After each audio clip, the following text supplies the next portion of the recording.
how to set up recurring tax in Wrike. Hello friends, welcome to today's tutorial. In this tutorial, I'll show you how you can set up recurring tax in Wrike. So in this video, I'll be putting you through on how you can do this. Recurring tax allows you to automate the creation of duplicate tax based on a specified schedule, and here is how to do it. So to make a tax recurrent, log in into your account, and then once you're logged in, open the tax in tax view. So and then how can you open the tax? By going to the space where the tax is located, and then you can just go ahead to open up the space or the project or wherever, and then you wait for it to load, and then once you can see the tax, the next thing to do is to open the tax in tax view. And then after opening up the tax, okay, that was a mistake. Let's go back. Okay, let's go to personal now.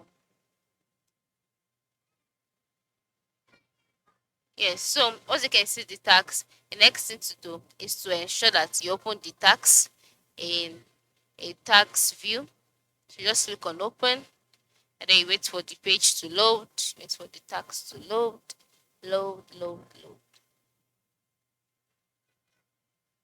So once you've seen the tax, just go to the tax and then click on it this way to open it up. And then once you click on it, by the right side of the screen, a window, that is the tax window, would be opened. And then once you can see this, move to the top right corner of the tax where you can see 3 horizontal dots. That is the more action button. Once you see it, click on it. Once you click on it, you can see some options such as open a new tab, enter full screen, duplicate, save as blueprint, then make recurrent. So that's it.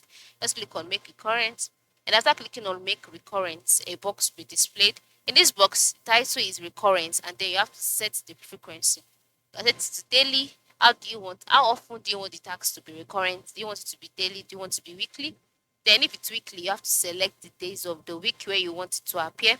Then if you want it to be repeated, you can also repeat it or leave it the way it is.